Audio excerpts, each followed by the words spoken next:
नमस्कार, आपका स्वागत है हमारे खास कार्यक्रम में और मैं हूं आपके साथ गौरव राजेंद्र। जी हां, जैसा कि आप जानते हैं कि एस्ट्रो मनी गुरु जो कि ग्लोबल स्तर पर एस्ट्रो फाइनेंस डिजिटल एकमात्र ऐसा चैनल है जो 42 कम्युनिटीज का एनालिस्ट आप तक पहुंचाता है। तो चलिए आगे बढ़ते हैं और आज आपको बताते हैं कि कैसे कोयला उत्पादन बढ़ाने की चुनौती से पार पाना मुश्किल हो रहा है और क्यों समय पर खनन नहीं करने वाली कंपनियों से कोल ब्लॉक वापस लिए जाए।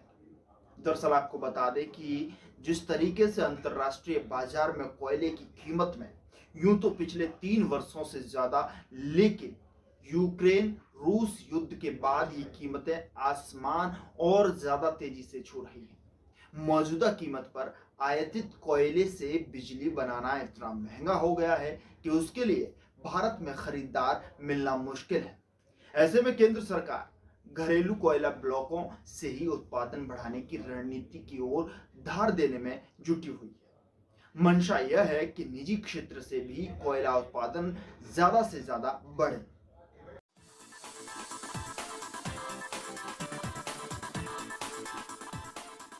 इसके लिए निजी सेक्टर को ज्यादा तेजी से कोल ब्लॉक आवंटित होंगे, लेकिन साथ ही पहले से ब्लॉक लेकर समय पर उत्पादन नहीं करने वाली कंपनियों से कोल वापस लेने में भी कोताही नहीं होगी।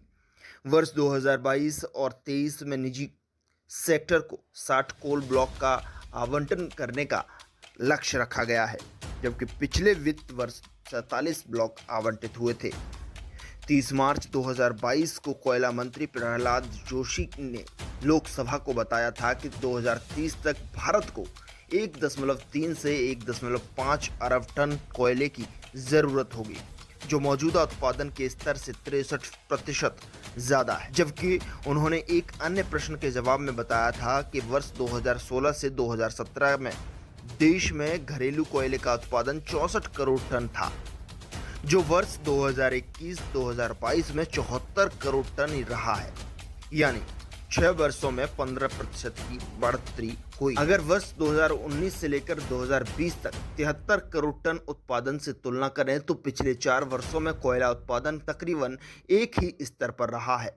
ऐसे में अगले 8 वर्षों में कोयला उत्पादन में 63% की बढ़ोतरी करना एक बड़ा मुश्किल लक्ष्य लग रहा है, खास तौर पर तब जब सरकारी क्षेत्र की कोल इंडिया लिमिटेड CIEL की क्षमताओं को लेकर गहरे सवाल उठ रहे हैं।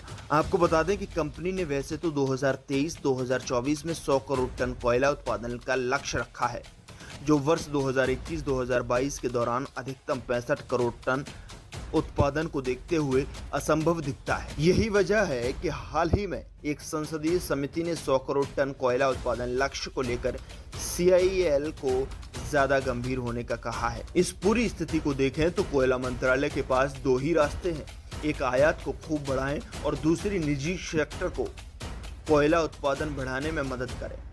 आयात की स्थिति यह है कि वर्ष 2019-2020 से ही कोयले की कीमत उच्च स्तर पर है। इसी वजह से आयातित कोयले पर आधारित बिजली संयंत्रों ने कोयला आयात करना एक तरह से बंद कर। कोयला मंत्रालय ने हाल ही में यह फैसला किया है कि चालू वित्त वर्ष के दौरान 60 कैप्टिव कोयला ब्लॉकों के लाइसेंस निजी कंपनियों को दिए जाएंगे, साथ ही पिछले वर्ष 47 को दिए गए थे। सरकार की तरफ से दबाव बढ़ने के बाद निजी क्षेत्र के ब्लॉकों से कोयला उत्पादन में 35% की वृद्धि हुई है और यह 6.3 करोड़ टन से बढ़कर 8.5 करोड़ टन हो गया है।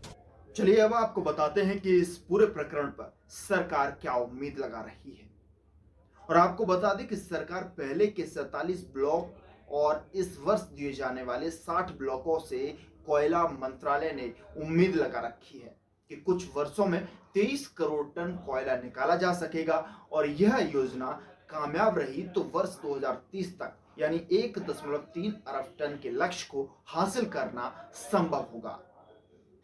फिलहाल इस रिपोर्ट में इतना ही। आप देखते रहिए एस्ट्रो मनी गुरु।